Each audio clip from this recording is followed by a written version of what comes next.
Bien, je reprends à l'endroit où je m'étais arrêté juste avant. Donc nous avions créé notre processus à l'intérieur de notre repository. Maintenant, il faut associer des variables à, à chacune des étapes et au processus en général. Donc ici, je désélectionne tout et je sélectionne le processus en particulier.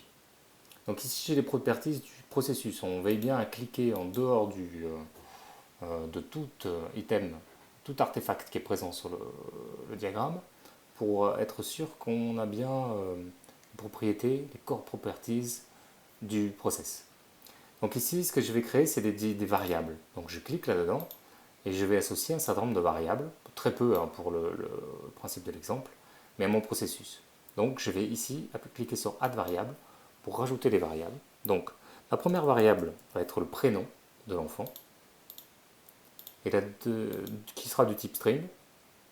Et ma deuxième variable, ce sera, je vais l'appeler validation. Et donc là, pour les besoins de l'exemple, je vais la mettre en type string aussi, mais vous avez noté qu'on avait droit à integer, float, object, boolean, etc. Et même les custom types. Donc là, c'est juste que ce sera vraiment pour simplifier au maximum. Donc je fais OK. Donc dans notre processus, nous avons un prénom et une validation. Donc maintenant, on va voir l'ensemble des informations qui vont transiter à l'intérieur et qui vont être locales en fait. On peut considérer ça comme le scope des variables. Donc ici, en sortie de donc data output, alors je vais essayer d'ouvrir un peu ça. Voilà, data output set. Quand j'ai sélectionné l'activité saisie enfant, hein, ici, je sélectionne l'activité saisie d'enfant et je vais les rajouter des data output set. Donc ça va être quoi? Ça va être les informations, les données qui vont être fournies par le formulaire, par exemple, de saisie de l'enfant, qui vont être fournies au processus. Et donc ici, je vais l'appeler prénom et je le mets underscore out. Alors, je ne l'appelle pas prénom non plus pour bien distinguer cette variable-là de la variable qu'on a définie précédemment du processus. Je clique sur OK. Je vais faire exactement pareil ici pour validation, data output set, et je vais rajouter aussi validation. Donc là, c'est l'étape de validation. Donc la personne en charge de la validation dira oui ou non, true or false par exemple, à la sortie de cette activité. Donc je reviens sur la saisie de l'enfant maintenant.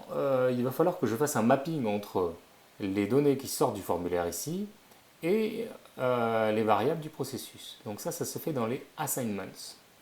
Donc ça c'est important de bien noter. On va rajouter un assignment.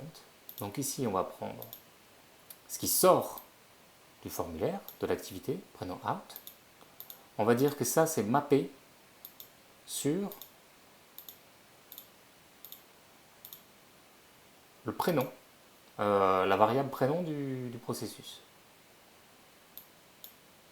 Très bien. Maintenant, je vais faire exactement pareil, un assignment, add assignment, et je vais mettre ici la validation, donc la validation de sortie. Je vais dire que c'est mappé sur la validation, l'objet validation, la variable du processus.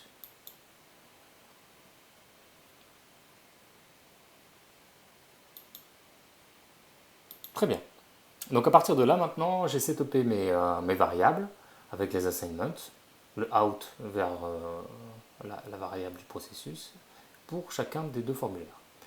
Je vais me servir du coup très rapidement de ça. Donc par exemple, je sélectionne ici le flux de sortie, là, la séquence flow, et je vais rajouter une condition, une expression de condition. Donc je clique ici, condition expression. Là, je vais aller sélectionner la process variable, et donc je vais dire la validation. La condition, ça va être est-ce que c'est vrai égal à true par exemple. Non, là ça va être false. Si la validation vaut false, bah dans ce cas-là, je reviens. Et je vais relancer une activité de saisie.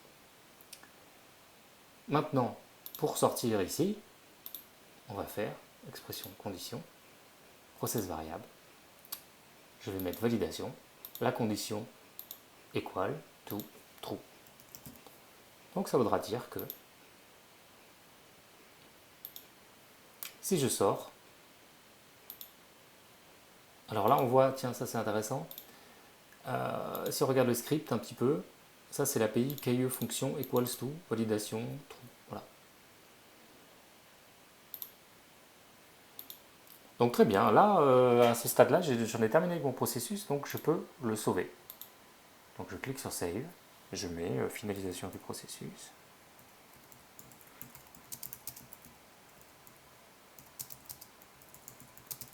De saisie de l'enfant. Je clique sur OK. Et il m'indique que mon processus a été sauvé. Une dernière chose qu'on peut faire maintenant, à partir du moment où notre processus a été sauvé, c'est que je vais aller dans Tools, je vais dans Project Editor, et dans ce cas-là, je vais vouloir déployer, construire et déployer mon Kajar. Donc quand je fais Build and Deploy, je sauve toutes les informations, je ne mets pas de commentaires. On voit qu'ici, il a fabriqué une archive Kajar.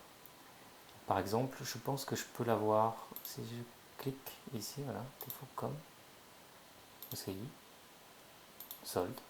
C'est comme si vous aviez fabriqué votre projet sur votre environnement Eclipse et que vous l'aviez déployé avec Maven.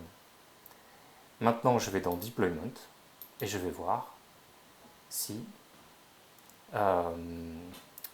mon processus a été bien déployé. Et c'est bien le cas, parce que comme OCI solde saisie a été bien déployé. Et je peux donc même regarder les processus, la définition des processus, process management. Et ici, j'ai mon processus qui a été déployé. Bon, ici, j'en ai un autre, mais qui correspond à un projet de test.